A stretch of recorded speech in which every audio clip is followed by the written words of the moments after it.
Yo, what's good with y'all boys, chat? And I'm back at it with another reaction vid, you know what I'm saying? We got a crime reaction, and it's when the killer is the first to arrive at the murder scene. But we finna see what they talking about in this vid, you know what I'm saying? If y'all fuck with this, man, just drop a like. You know what I'm saying? We got more banger vids on the way. Let's get straight into it, man. All right, man. We get straight into it. Well, County 911, where is your emergency? Hi, let's stay there. Where are you at? Flagler? Okay, what's going on? I don't even know. You don't know what's going on? Is he breathing? Oh my God. What's husband's dead? Okay, is that your husband? My husband's freaking out, yes. Okay. Elizabeth, get outside. Ma'am. She's on the floor. There's blood everywhere. Oh my God, he has a blood in the back of his head. What is your name? My name is Sherry Kinney. Sherry. You don't see a gun? No, I don't see a gun. Okay. Listen, I need you and your husband to back out of the residence and wait outside for the officers. Do you hear me? All right. In May 2017, police in the small, quiet town of Bel Air, Ohio, find a man dead in his basement. There's always some shit A in gunshot Ohio, wound chat. to the head. Okay. When police arrive on the scene, they meet with the husband and wife that had found the deceased man. David Kinney and his wife Cherry are longtime friends of the victim, 43-year-old Brad McGarry. I can't believe that. How long you guys been looking? 8, 9 years. Oh, yeah. My kids call him Uncle. He's supposed to go to the Bahamas with us in August. Best buds, yeah, he's one of my best friends. He met him at coal mining classes years ago, and we just took him in his family. I was trying not to freak out. I'm sorry. My kid's not supposed to see that. I'm not supposed to see that, dude. What you doing in the beginning? How you come about coming out here? That right there is a weed eater, is the whole plant. Okay. The weed eater? Yes, sir. We come to the basement door and knocked, because my daughter knocked on the front door. I told her, I said, sis, go knock on the back door. She went up and knocked on the back door. Door was open. I went up right behind her. I noticed that the kitchen was scattered. There was stuff all over there. I told my wife and said, Sherry, something's wrong. When the police look in the basement, they find the body of Brad McGarry lying face down on the floor with a pool of blood around his head. Brad McGarry was an openly gay man in a small conservative neighborhood. His friends state that he had just ended a relationship with a man named Scotty, but they didn't know his last name. They stayed with him like that. He's the last relationship he was in. It was. All right, bro. I'm about to pause it right quick because it say when the killer is the first to arrive at the scene, right? So the killer either the best friend, the nigga who doing all this crime, or his wife. We got to see what's going on because what I'm leaning towards is either he was gay and he was having an affair on his wife, something around that nature. I'm assuming, you know what I'm saying? Either way, bro, we finna see what's going on because there's one of these two motherfuckers and he just sent his daughter through the back. So hopefully it wasn't him, because if that was him, that's fucked up. Just sending baby girl through the back and you know the door open and shit. Pulled off and he hasn't been with anybody ever since. Well, no. Who's the guy? Yes, sir. Okay, who's the guy? Scott something. Oh, man.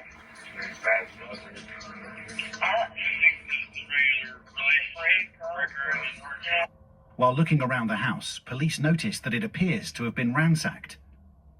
Oddly enough, they notice that nothing has actually been taken. There were multiple newer phones lying around, a large TV, and even money on the floor. Police are convinced that the robbery was staged. The next thought is that it was suicide. When the coroner arrives, he starts taking a look at Brad's body. It is apparent that there is a gunshot wound to the head, so he asks if there was a gun found anywhere, but no gun was found. Since oftentimes suicide victims fall on top of the gun after committing the act, police roll the body over, but they still do not find a gun. I don't see a firearm. No, I didn't. They flipped him over, they didn't see a gun. And if that's the case, it wasn't no suicide. He's a reaper.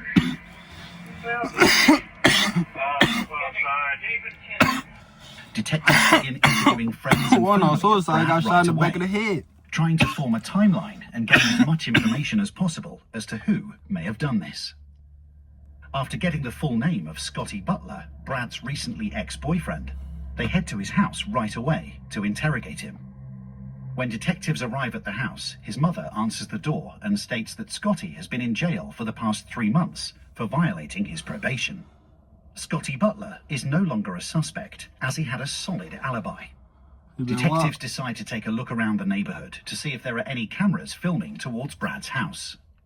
Thankfully, one neighbor had a camera that faced towards the street near Brad's house. They would be able to see who came and went from the house. While reviewing the... GG.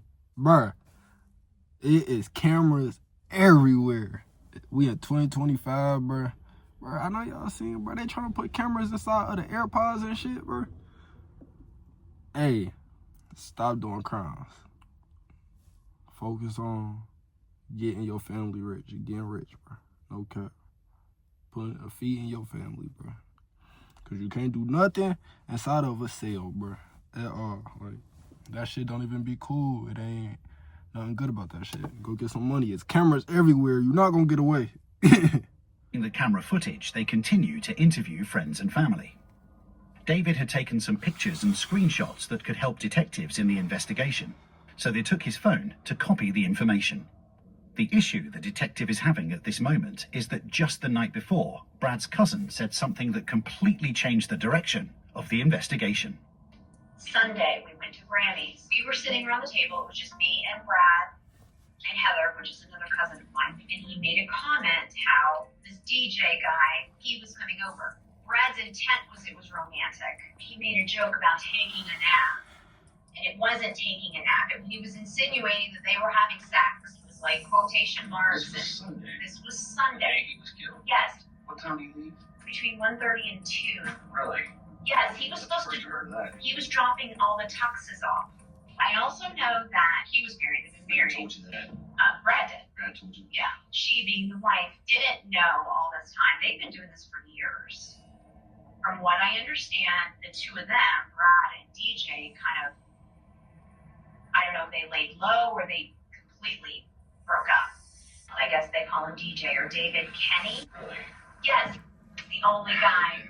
Because it's the only guy he's ever told me about. It's the guy. That's him. That's him. The detectives made David believe they took his phone for the pictures he had, but the truth was they were tracking where his phone was when Brad was murdered, as well as finding proof that him and Brad had a relationship beyond friends. I told y'all niggas, bruh. Based off what it looking like, bruh. In the beginning, like, in the title and shit, bro, dude was down low and he ain't want his wife to find out, so he offed him. And then another messed up part is he sent his daughter back there to, feel me, go find a body, but basically. That's sick. When they took a look at his phone, even though he has deleted everything, they are able to see the text messages between David and Brad. Evidence shows that they were in fact in a sexual relationship. They review the phone history and find that David's phone was directly at Brad's house at the time of the murder. They also discover, while reviewing the neighbor's CCTV footage, that David had driven to Brad's right before the murder in his wife's car, then left 40 minutes later. David would then appear again hours later in his truck with his family, delivering the weed eater Brad supposedly wanted to borrow. Police know that David was there when Brad was killed. Now they need to work to get the truth out of David.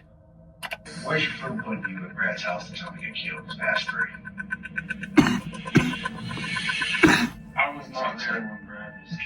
were at his house. Yes, sir. I'm the murderer. Oh, God. You know exactly when he was killed. Yes, sir, I know. You were there when he was killed. No, sir, I was not at his house when that man was murdered, sir. I can't. This is the kind of shit that gets people in Oh, trouble. my God, I know. We're gonna lose everything. Lose your wife, lose your kids. You got me. This don't have to be the end of your life. You got a chance to come clean and tell me what they are. Shh. Look at me. Look at me. Look at me. We're past it. It's okay. I'm gonna do this together. Tell me what happened. He showed up. He had another guy with him. I don't know who he was. I don't know his name. I was wrong. He was not worried about his wife finding out. He was mad he was cheating on him. What the fuck, bro? Buddy. You got a wife. You're not even supposed to be doing this in the first place, cuz. What? Everything's just older now. What happened next? They went in the garage. It's okay. David. Look at me in the eye, bud. Tell me, what happened next? I was so scared. What happened? You heard a gunshot? The guy came running out of the garage. He got into Brad's BMW. Okay. And then I left. Oh. Okay. I was so scared. There's a couple things you need to know. Brad's front seat in the Beamer was full of stuff that he brought from the wedding. Yes, sir. He didn't have a passenger. Sir, that guy went back into the BMW. Doing this job for many years, the detective knows that people subconsciously hide their face when lying, especially from police. The police also know that Brad's SUV was still at the house and had not left since Brad was killed. So this version of David's story is a lie. God. We got to the house. Me and Brad. I'm telling you the God honest truth. I'm not lying. There was another dude there. I swear to you, God, to you, I did not know his name. We did kind of have a little bit of an argument about me being there. Right. He shot Brad in front of you. Yes, sir. Okay. And he was going to shoot me. Alright. But I got scared. I didn't know what to do. And then I left. Oh. Okay. Okay. I'm so scared. It's okay. He knew what I looked like. My vehicle was there. I did not know what to do. What kind of gun was it? I have no clue. Why did you call the cops? Why did you do this elaborate story? Why did you put your own daughter in that basement with that boss? You did that. Yes, sir. And you knew he was down there. You, damn it, what'd you do in your family? Sir, Tell me what happened. I did not kill him. You knew Brad was dead, and you brought your I did daughter. not know. Right, this nigga done shit. The detective now creates a false story to help David become more comfortable with opening up about what happened. Even though the detective knows David will lie again, he also knows that the truth is getting closer. I'm gonna tell you something. Sometimes when that shit happens, people panic. Okay? But I'm serious. I think it might have been an accident. I think that maybe somebody was around and accidentally shot him. They panicked. Didn't think anybody believed him. Was it an accident? Am I right? Drop all this shit and just let it out. Brad deserves it. Brad's family deserves it. Your wife deserves it. Your kids deserve it. Brad, God bless me, chat. my wife for a while. I love my wife and kids to death. You love Brad too. I did. I mean, And sometimes you think about leaving your wife for him. Okay. I told him numerous times that I'm not going to leave my wife. He hit me and smacked me around a couple times. He said, if you end all of this now, then I'm done with you forever. He got real loud with me. You know, kind of like up in my face. He had one of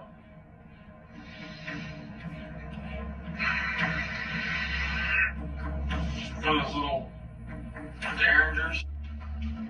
Cross the line, man. Stop. Look at me. Let it go.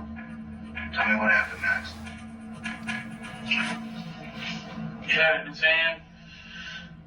Just kind of like waving it at me, you know what I mean?